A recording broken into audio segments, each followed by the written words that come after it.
So a lot of you have been asking how our house in Florida fared during Hurricane Idalia. And we just finally found out. Yeah.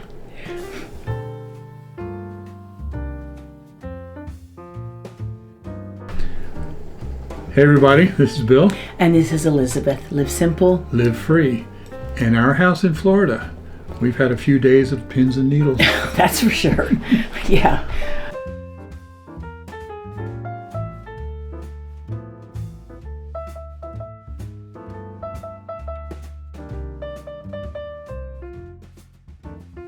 I mean, once we heard from friends that it didn't look like anybody had really been hurt, it was like, wow, do we even have a place to go back to? Right.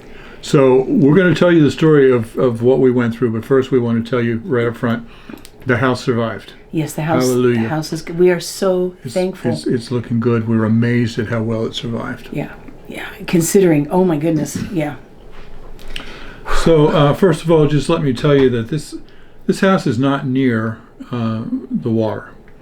Mm-mm. It's not in a storm surge area, and it's not in a low-lying flood zone because there was an awful lot of rain. Yeah, we when we got the insurance for it, they told us we weren't in a flood zone. Right. It just tends to be a little higher. And let me also tell you that they started keeping records of hurricanes in 1850. And well, we have several good friends down there, and one of them told us that they've never had a hurricane that she remembers. She said they've had several tropical storms, and they've dodged several hurricanes that went nearby. Yeah, there have been some misses, yeah.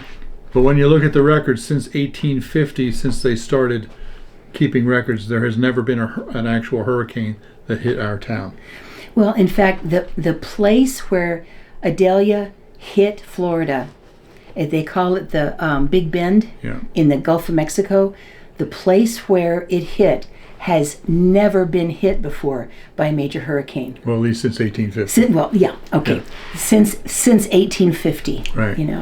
And it's just blows my mind that I have mentioned to people before that were concerned that it just looks like that our area has just never been hit. Yeah. So our house is 73 years old and has never had any damage like that. So of course we buy a house in an area that's never been hit. Yeah. 8 months before a major hurricane comes through. Just for the first time, historically, the first time that there's actually been something that's a full-blown hurricane go right through. So, usually when a hurricane hits land, it usually downgrades pretty quickly, pretty significantly. So I kind of had a feeling like if any hurricane does come our way, by the time it hits us, it's gone across some land, it's going to be downgraded quite a bit. So I figured, well, Hurricane Idalia was a Class 3, and then it was upgraded to Class 4, and then it was downgraded again to Class 3 just before it hit land. And I figured, it'll be at least a Class 1 or maybe a tropical storm by the time it hits us. And it had been a 4, and it was just barely a 3 when it hit landfall. But it went across the land, and it didn't downgrade. No. And the commentators and the weathermen that we were watching, because we were watching the whole thing live, were saying they couldn't believe that it's holding its strength. In fact, it went all the way up into Georgia before it downgraded from Class 2 to Class 1. So when it came over our home there, it was a full-blown Class 2 and it went hurricane. smack right across our town and our house. Yep. We were just watching it and just praying and feeling... except for praying, feeling totally helpless. So I was watching, we have those security cameras, so I was here on my phone in Virginia watching the security cameras on my phone. All of a sudden the power went out. Of course. So I knew that would happen. Yeah. But from that point on, we were blind. We had no idea what was going on. In fact, there just wasn't any idea of what was going on in our entire area. We had footage coming out of other areas that had been hit really hard, but not our particular area. We were just... there was just, we didn't know what was going on, except for the fact that this monster storm was going right there. Right. So we spent the winter there, and we got involved in a church there, and we've visited several other churches, and we've actually established some fairly good friends down there. Yeah. And there were 2 of them who've been kind of keeping an eye on our house. And that I stay in touch with. And we're in contact with. they both have volunteered that they would, watch the house, and they said after the storm that they would drive by and check the house out for us, because we're up here. We have no idea what's going on with the house. Right. Well, and they knew the storm was coming, so they said they'd do their best to try to let us know what happened. But after the storm was over, the problem was there were so many trees and power lines down all over the county that they couldn't go anywhere. Most of the roads were closed, and nobody could go anywhere. They couldn't. The friends that were going to check for us couldn't get out of their own driveways. Well, yeah, both of them had trees down that they had to clear before they could even get out of their own driveways. And then we specifically heard about our development. There's 2 roads that you can use to get in there, and it was not passable. There were trees down. Yeah, so. we live in a development subdivision that has quite a few houses, and there's only 2 roads that go in or out. Both of those roads were completely blocked with trees and downed power lines. So even if our friends had been able to get to our development, they wouldn't have been able to get in to actually see the house. And besides, the last thing we wanted them to fuss with was they got their own issues to try to really... They're dealing with their own emergency. We didn't want them to necessarily go out of their way to check on us, because all they can do is inform us. They can't fix anything or change anything. And the thing of it is, we knew big trees were coming down, so obviously... we knew we weren't going to be in a flood zone. Now, there's flooding everywhere. Oh, my goodness, but we aren't in a flooding area. Right. But, we have great big trees right by the house. Yeah. And when I first started finding out that big trees had come down, it was kind of nerve-wracking. Yeah, we found out that there were a lot of trees in our development, not only blocking those 2 roads, access roads, but there were a lot of trees in our development that were down as well. And that big tree that on our property that Elizabeth loves, that we've been calling it a live oak, but a lot of people are telling us it's a water oak. It's a big oak, but it's a water oak. We don't know the difference. We're going to have to find out. Right. But anyway, I had 2 fears. One was that big tree was going to come down on our house, and the other was that we have a carport there, and that the wind was going to lift the carport and tear the roof off. Yeah, to get our insurance, we have to have special roof ties. On the house, but the carport, the wind could have lifted that off really pretty easily, and this is still Category 2 winds. They were high winds, right? Even that far inland, So one of our friends sent some video of what it was like from her house during the storm. Yeah, she sent us this video.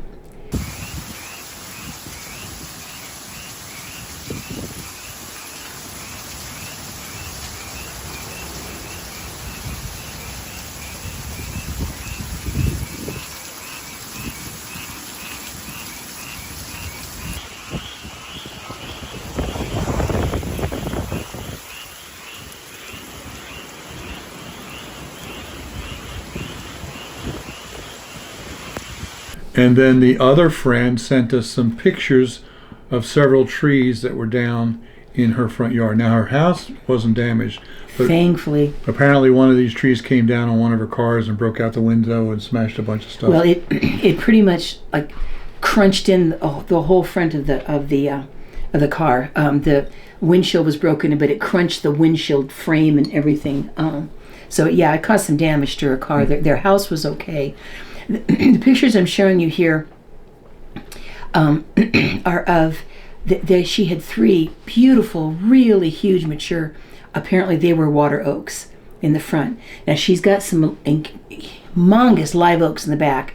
They didn't go, but the center biggest of the big trees in her front yard came down. And just to show you here the size of it, in this picture. Our friend, this is her husband. He's a friend of ours. He's not standing beside a big, tall, standing tree. That's the top of the tree that came down. And then you can see here, some of the side view, and then look at him standing by the root ball. It just ripped it up by the roots, and brought that huge tree down. Man. So that's what they dealt with, and they couldn't get out of their driveway, and even if they could, they probably couldn't go very far on the main roads because they were all, blocked with trees and down power lines.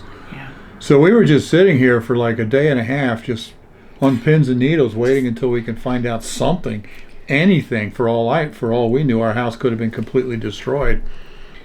And then one of our friends told us about a Facebook group that's a local community Facebook group for the town, where they do things like advertise garage sales and different things like that. Quilting groups. And, yeah, so we joined that group, and there was all kinds of discussion going on. Of course. About people asking, is this road open? Is there access? Does nobody know where we can get gas? All kinds of things. We got a generator we can't get started. We got a medical emergency. Can anybody help us get the generator? Everybody's trying to pitch in and help each other. Yeah. So I went on there. I joined that, and I went on there, and I said, we have a house there, and I gave the address, and I said, but we're in Virginia right now, and in our summer home, and we have no way to access it to see if there's been any damage. Is there anybody in our community that can go by and check it out and send us a couple of pictures? And within minutes, I had several people responding saying, I will do that. And then a couple minutes later, somebody sent some pictures, and I really appreciate them going out of their way. Well, I don't think they went too far out of the way, because I think they were actually in our neighborhood, and I don't think they could leave the neighborhood anyway. Mm-hmm. But they sent pictures of the house, and as you can see here, it's perfectly fine.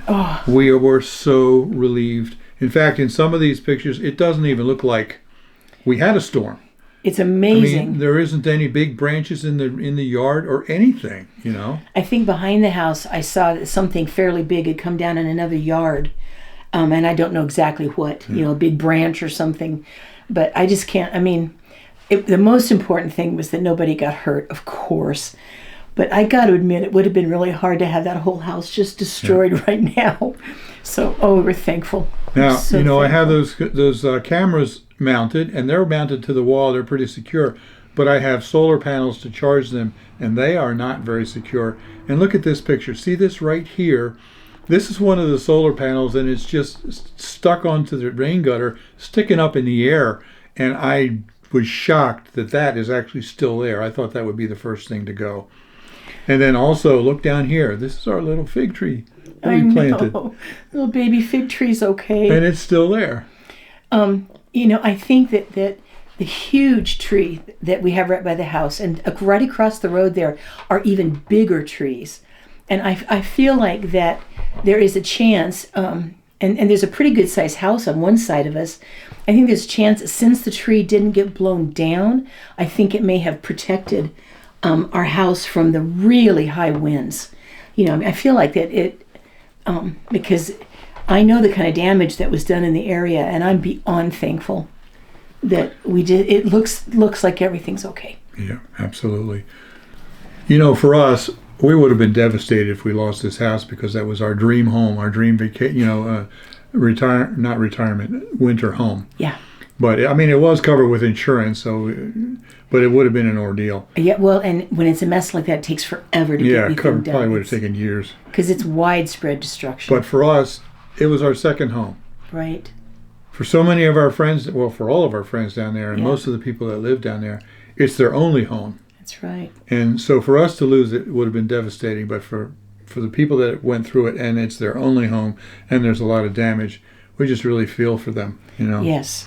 Their homes, and then jobs, and getting the things they need and the help. I mean, oh goodness. But the community is really pulling together. Like I said, on the Facebook group, that seems to be a real hub of activity. Yeah. People asking for help, people offering help, restaurants offering food. There's one really nice restaurant in town, and they said, we have the food available. We are open, and until the food is gone, and just for donations. If you don't have any money, doesn't matter, come and eat. And somebody else said the Waffle House was open as long as they have food available. Well, and that one restaurant said everything that was donated for food is going to go to help people who've lost so much. They're going to give all of it away. That people just, offering to go help somebody that, because, there's people there that need electricity for medical equipment that they have, and, people volunteering to try to help get somebody out and can you check on my mother, please, because I can't get a hold of her. And, well, there was one post that I saw. It was a woman. Apparently they have some acreage with a long driveway, because she said they have over 100 trees down on their property, and she said they have cleared 20 of them from their driveway trying to get access, and they were one of the ones that had a medical emergency. They had a generator to run some medical equipment, and they couldn't get the generator started, and they were desperately asking for help, to get that generator started. and they had a number of responses to her as well. So right. Anyway, for us, it could have been a whole lot worse. Right. For many people, especially closer to the coast, it was a whole lot worse.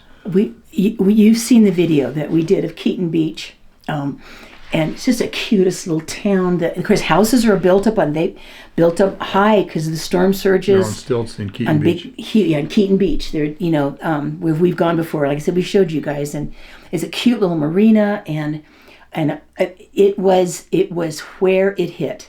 Keaton Beach, Declan Beach, and what was it, Cedar something?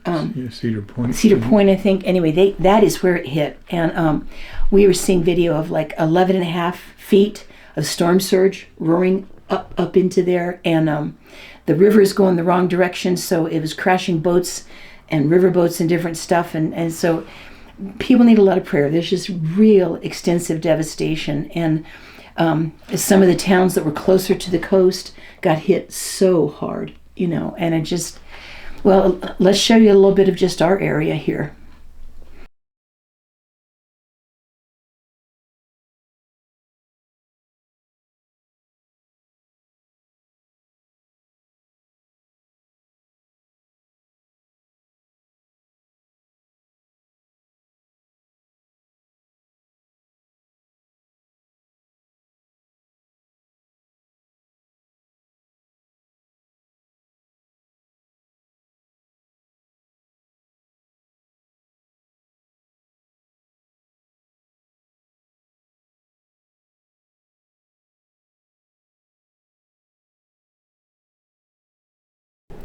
So I know everybody's going to work really hard. Everybody's working together to try to help each other, and I think the government down there is going to be very supportive. And anyway, we'll be there in a few weeks. We were planning on going in just a few weeks here anyway. But I love the little downtown area, and I'm still praying that some of those huge live oaks are okay. They're so irreplaceable. Yeah. So. Yeah, so our house is completely fine, except of course there's no power, and I wouldn't be surprised if it's several weeks before power is turned on. I mean, it might come on in 2 days, who knows? But there's so much devastation with the power grid, it might be a couple weeks. Yeah. It's a couple weeks before we head down, but I'm kind of hoping that we had power before we go. Otherwise, we'll take one of our generators with us. Yeah, we'll work it out. We got a roof over our head. Yeah. So bottom line is we are okay. The house is okay. We praise Jesus for that. And we really are thankful for so many of you who have been so concerned about us and asking about us and praying for us and that sort of thing. And there's still a lot of people to keep praying for down there. Yeah, absolutely. Yeah. Absolutely. For many people, it's going to be a long recovery. Long, hard recovery. Yeah. I mean, I just fallen in love with so many places there. I really have, we've watched about hurricanes, of course, for years, some big, terrible ones. I mean, we watch them, and it's just never been quite like this for us before. Yeah, we've never had a personal stake in it Right. before. Not only our house down there, but personal friends that we know down there. Yeah. So we haven't really known anybody in Florida until now. So. Yeah. Anyway, thanks for your love. Thanks for your support. Yeah. And, your grandparents lived down there. That was a long time ago. Oh yeah, well, that was like 40 years ago. I don't remember that. All righty. Well, let's do our spiel, and hopefully we'll get it right. Okay. Live simple. Live free. You be blessed. Yep. And we'll see you next time. Yeah, we love you guys, and we're trying to kind of at least give you kind of an idea of what's been going on. So, all right. Bye-bye.